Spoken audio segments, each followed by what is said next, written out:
And yeah, here we go. So spawning in the top right position of the map that is Star Station, we have our blue Protoss player from Mouz Sports. It is MaNa.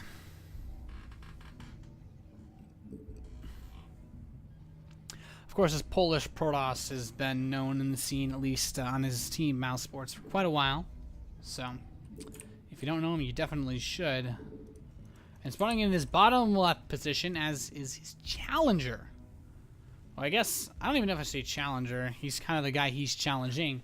As our red Terran, coming in for Axiom Esports, it is Ryung.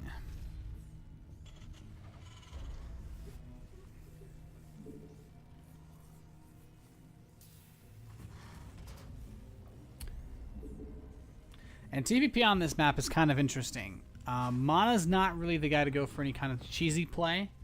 I wouldn't put it past him to do something like a very fast Stargate or a proxy Stargate, but not anywhere near as likely as him going for an economic play. Perhaps opening up with the Mothership Core and then moving into a pretty well-timed expansion with sentries. We always see the energy on the Nexus is quite low. Gateway is going to be coming in at a reasonable supply of 13, so... Now the gas timing for Ryung is a little bit more aggressive, I would say. Looks like he wants to go for the very fast Reaper. He can expand behind this, but it's going to be a slightly accelerated Reaper as far as Reapers go, I guess. It's possible he might not get one, but more likely than not on this map, you want to open up with the Reaper because it allows you to scout so many of the different possible proxy locations that a Protoss can use.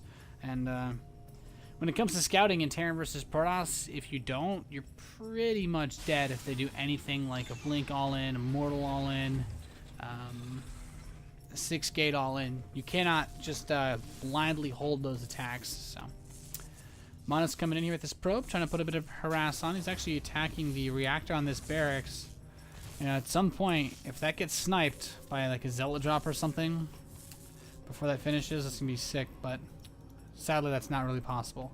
Cybercore on the way now for MaNa, and this is standard as standard gets. The next 4 core is a little bit greedy, but that's kind of how MaNa likes to play. You're not gonna, I haven't much experience seeing him just go for cheesy play. He likes to have as much fun as possible. Now Ryung, on the other hand, going for the very interesting, that fast reactor. He's going straight into double Reaper production, which is kind of interesting. I kind of did the math on it. And if you build 2 Reapers, that's a minute 45 apiece. Excuse me, that's just 45 seconds apiece. And then you kind of end up in this situation where you have spent like a minute and a half waiting for it. Whereas if you just get the reactor and then the double Reaper, then it's like a minute and like 20 or so seconds. It takes barely less time is what matters, but it's not that significant. Zealots chasing this SCV around waiting for the Mothership Core, and that's going to die. Factory on the way for Ryung after he starts that expansion, so he can move into the reactor mine play. He can get a starport. There's a lot of options available to both of these guys.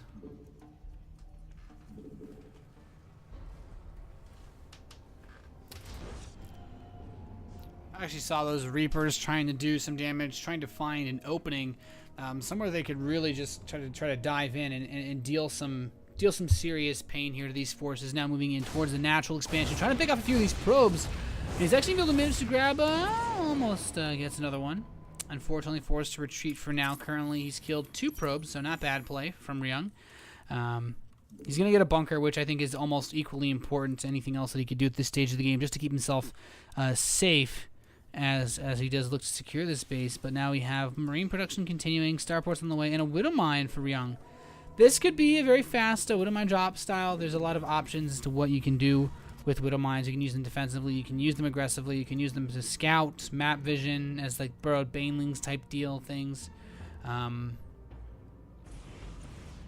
Deeper's going to run to the main base, trying to see if there's anything going on here, but there's not really much to see except this Twilight Council, which could be indicative of multiple things, although I think that Ryung, realizing, hey, there's no forges on the field, and you have a Twilight Council, there's only one thing you could really be getting that for, and that's usually Dark Templar. The fact that MaNa is going to go for Blink out of this setup is very interesting because it's kind of mind gaming the fact that Ryung should think Dark Templar.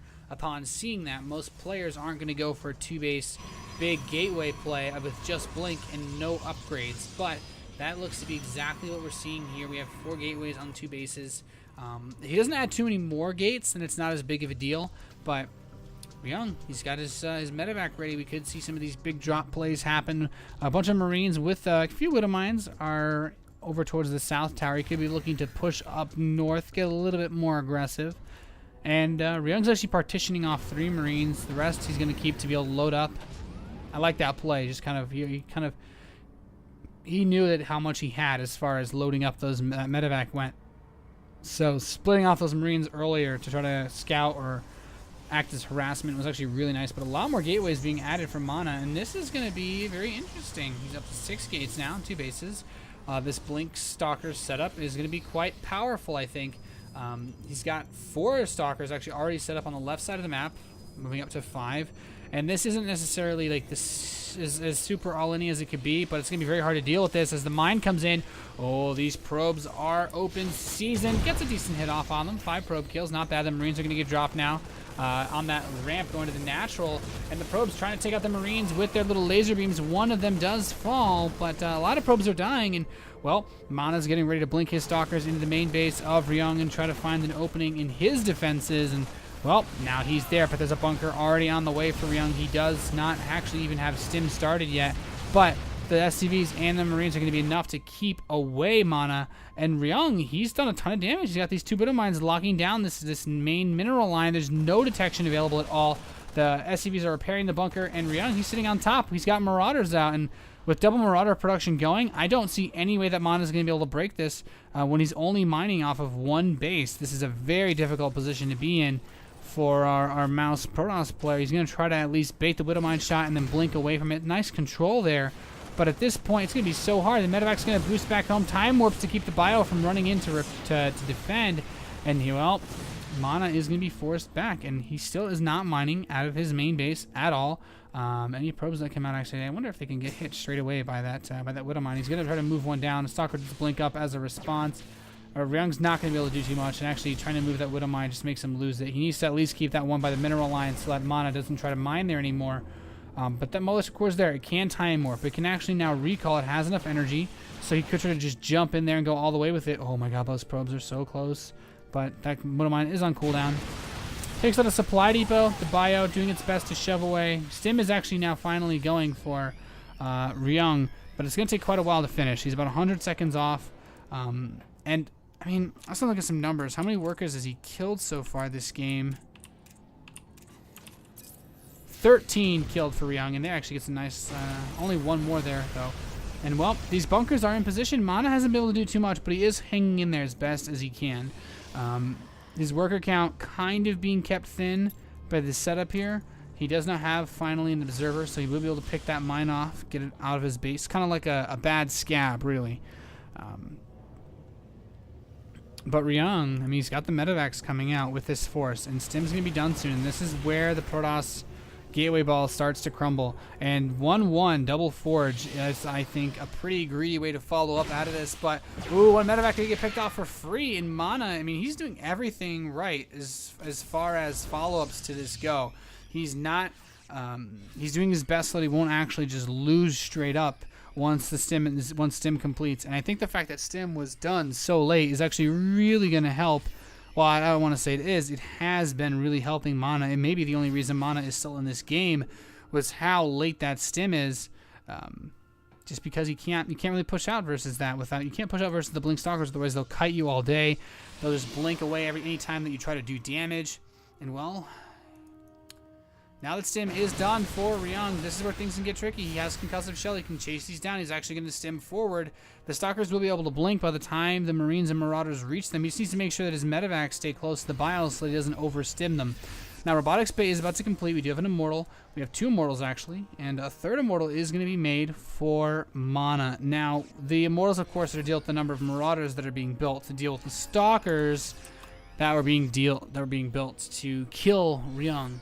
But it's going to be a very difficult engagement still for MaNa to hold. with good control, Ryung can take this pretty handily just because it's so many gateway units for him. And, I mean, it's a rough spot. He's going to scan. He sees everything. There are a good number of sentries here, but it's hard to force out everything out of this particular area. What he wants to do is cut the army in half. And it does look like MaNa has managed to shove Ryung back, which is possibly one of the great... I think this is one of the greater plays of this game, is the fact that MaNa was able to go for that aggression, not really kill too much, and still be in a great position to defend against Ryung's stim attack. So I feel like this is one of the things that is going to be really hard for some people to appreciate because they don't quite understand it. But this has been a pretty nice game so far out of both of these players. Ryung, though, having that late stim is going to end up, he's going to end up regretting that later on if he loses this game. But he's got a double drop headed towards the natural. He has a big army headed towards the natural as well. I think he's trying to do a gut check to see if there's a third base, but he's not going to find anything. 2-2's being chrono boosted out. The first Colossus is now done for MaNa. And I feel like with that, Ryung can't really push in more. He's going to scan, but he doesn't see the Colossus.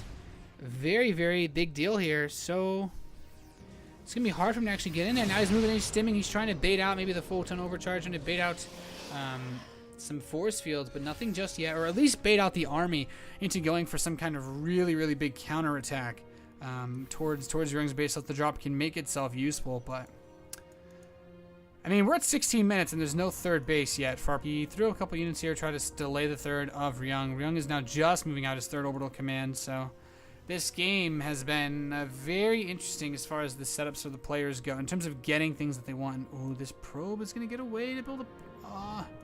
Marine, here's your chance to stop this probe from building any more proxies. There we go. Ryung realizes it's there. He's going to pick that off.